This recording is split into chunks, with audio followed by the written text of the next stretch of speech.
Welcome to a short reflection by Sebastian Mahfoud on Canto 16 of Dante's Purgatorio. As the poets enter the cloud, Dante describes it as darker than the gloom of hell. And he's been, so he's not just speaking metaphorically.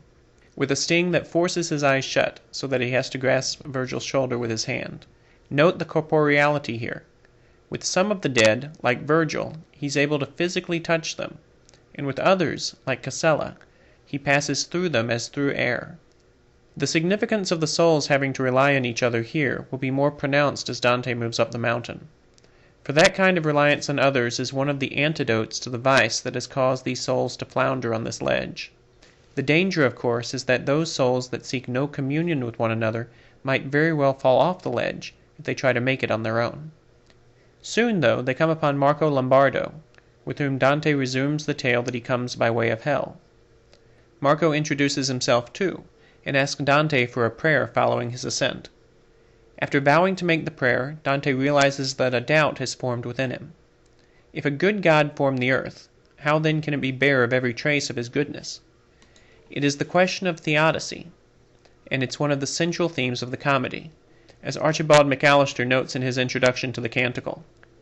This experience of the injustice of Pope Boniface VIII's invitation to Charles of Valois to enter Florence for the purpose of subduing it, giving themselves over to murder and pillage, launched Dante's mind on one of its greatest drives, to understand the problem of evil and to try to solve it.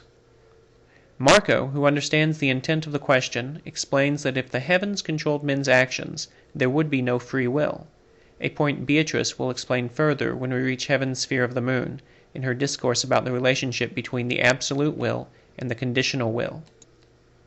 Marco then goes on to explain the cause, which is right out of Aristotle's Politics, that law, which is an ordinance of reason promulgated by a proper authority, is meant to make man good.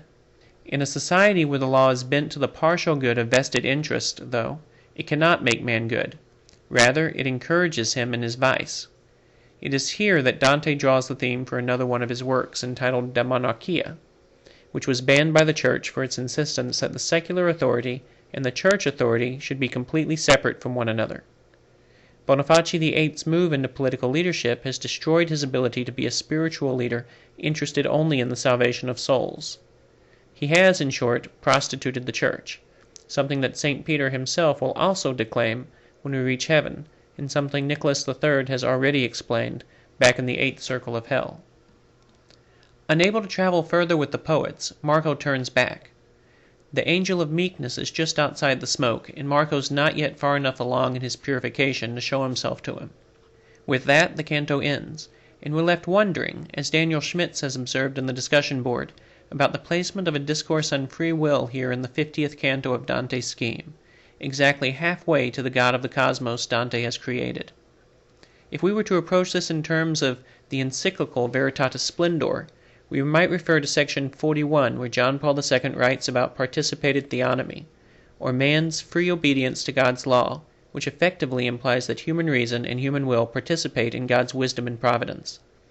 The culture of man often rejects this participation, and prefers to move in the direction of radical autonomy, a complete separation of man from God, which finds its constitutional affirmation in the 1992 Supreme Court case of Planned Parenthood v. Casey, which states that, at the heart of liberty is the right to define one's own concept of existence, of meaning, of the universe, and of the mystery of human life.